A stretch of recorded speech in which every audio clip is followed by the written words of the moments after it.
everyone, welcome back to another YouTube video. I'm Rachel. And I'm Jessica, and we are the Certified Occupational Therapy Assistants at Harkla. And today we are going to talk about how to make a sensory corner in your home. Whoa, everything that you need to know. We're going to give you the ins, the outs, why it's important, and stick around and we'll share all the good things. So before we go any further, I want to make sure that you subscribe to this YouTube channel so you never miss a new video. Okay, now we can go. All right, what is a sensory corner? First of all, a sensory corner is just exactly what that is. It's a safe corner of your house, of your room, of your classroom where a child can escape to calm their nervous system and feel organized again. Yeah, so we love using sensory corners as a place for a child to go calm down if they're overstimulated, or as a place to just take a quick brain break in between maybe lessons at school or in between coming home from school and before they start homework. It's a good place to just go decompress. And as we're talking about how to build the sensory corner, keep in mind that all children are different. All sensory systems are different, so what you put in your sensory corner for your child at home or what you build at the clinic or at school, wherever you are, it's going to be a little bit different for everyone. We have 5 essential steps that you need to follow, that we recommend you follow in order to build the ideal sensory corner in your space. But first, identify your child's sensory preferences.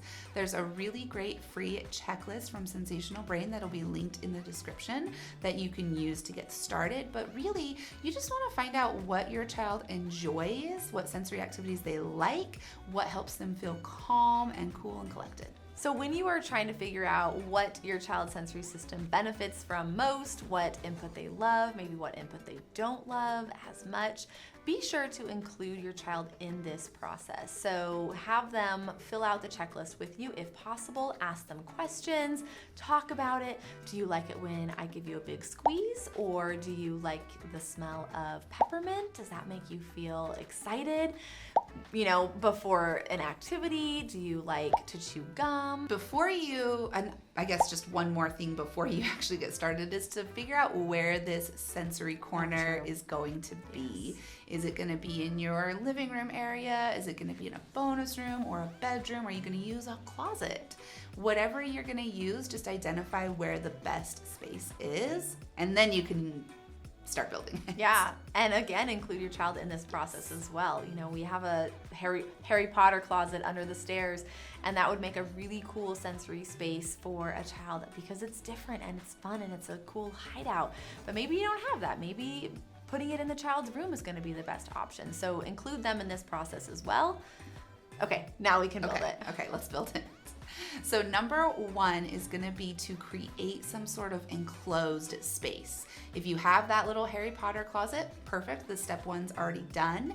If not, you want to get something like maybe a little pop-up tent, or you can really just simply use a blanket and maybe use some chairs or some cushions and just create like a little tent space in a corner somewhere. Mm-hmm.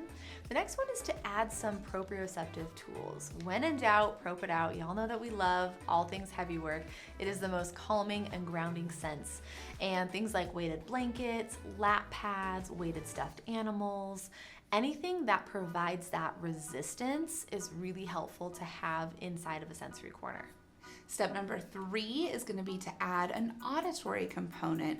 Auditory input can be alerting or calming depending on what type you use. So if you think about fast-paced dance music, that's going to be a little bit more alerting than something like some slow classical music.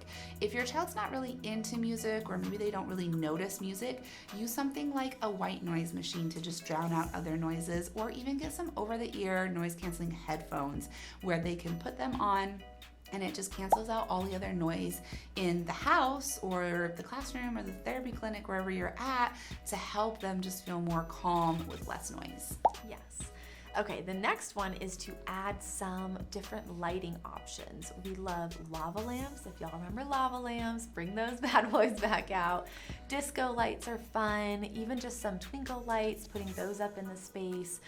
Any change in lighting that you can reduce the fluorescent lights, those really harsh lighting environments can be overwhelming to the nervous system. So think about how you can change the visual scene to make it more calming, more relaxing, and more enjoyable. But I will say, make sure that it's safe. Yes, absolutely. I was also just thinking incorporating some other visual tools like a calm down bottle, or if your child really likes the dark space, just have like a small flashlight available in case they need to have a little bit of light for something. Number 5, and this is kind of our final step, but obviously you can have more steps to incorporate more things. This is just our 5th step, is to incorporate some fidget items. So having some fine motor toys or some fidget items available in this sensory corner is going to help because, I mean, we all fidget in some way. I'm fidgeting right now. And having these fidget items in this sensory corner can really just help a child feel calm. And of course, their fidget item is going to be different based on their sensory preferences. So trial and error to figure out what they like and what they enjoy and what they don't like. Yep. So going along with that, you can also add their favorite puzzles, their Legos, if they love to do Lego kits, or little games, mazes, things like that if they don't want to just sit and work on their mindfulness. Adding those small preferred tasks can be beneficial and relaxing for tons of different kiddos. There's our 5-step guide to creating your sensory corner. Add as many other things as you want. I think one thing to keep in mind is don't make the sensory corner too busy, right? If there's too many things in there, it actually could be overwhelming. So less is more. And then we do have some tips on how to get started using the sensory corner, as well as how to help your child learn how to use it. And the first tip is to create a social story around using the sensory corner. Yep, going along with that, using visuals so the child knows when is an appropriate time or an expected time that they can use the cozy corner or the sensory space. That way, they are not using it as an escape from maybe a non-preferred activity. But we also have to remember that children need these sensory tools in order to function at their very best. They shouldn't be used as a reward. If you do this, then you can go to your cozy corner or your sensory space. So keep that in mind as well. Going along with that, we also don't want to use it as any sort of punishment or consequence for bad behavior. We want this sensory corner to be a space of calmness, of feeling good, and so that's where you just teach them when and how to use it, like Rachel was saying. Another good thing to do is to maybe use a visual timer. So if your child is overstimulated and they need a break, and they go into their sensory corner, you can set the timer for 5 minutes, have them come out after 5 minutes, and see if they're ready to continue with what they were doing before. That's why we love using programs like the zones of regulation. You can identify maybe how they're feeling before they go into their sensory space or their sensory corner, and then you can ask them how they're feeling afterwards, and they can point to the visual that you have, whether it's, the green zone or they're feeling just right. Then you can gauge that, oh my gosh, this is actually working, and they're feeling a lot better in their body. Okay, the last one is to make a sensory space for on the go. So grab some of your child's favorite sensory tools, think about all 8 sensory systems, and put these into a box that you can maybe throw in the car really easily. And if your child is, really uncomfortable before going into the grocery store, that they can grab their headphones, they can grab some chewing gum and a scented scrunchie, and they can go into the grocery store feeling more prepared and more organized with their nervous system prepared for all of the input that is about to bombard their system. That's also great to use if you're traveling to someone else's house, like a friend's house or a relative's house, and they can take this sensory travel toolkit, whatever you want to call it, with them and use it in the space where they might be overstimulated because it's a different environment. Again, have those consistent rules and expectations around it. Don't use it as a reward or a punishment. Just make sure that it is a tool and you use it as a tool. Now, the next thing we need you to do is to take all the information we just gave you and go make a sensory corner in your house or wherever you're at and start using it. Yep, and let us know how it goes as well. If you have a picture that you want to share, tag us on social media. You can find us at Harkla_family, as well as All Things Sensory Podcast. We would love to see those pictures, and we'd love to share them with our community, because honestly, that provides more inspiration for other families who maybe don't know where to start and they don't know what to put in theirs. For sure. And if you know somebody who you think might benefit from having a sensory corner in their house, share this video with them. Make sure that you're subscribed, like Jessica already mentioned. You don't want to miss our videos that launch every Tuesday.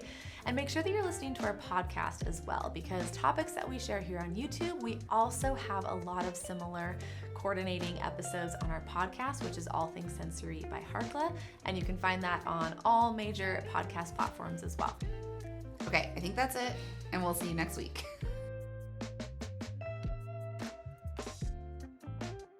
Wow, I don't even have to talk at all this video. You're just It's crushing the chair. it. It's the chair. I guess so.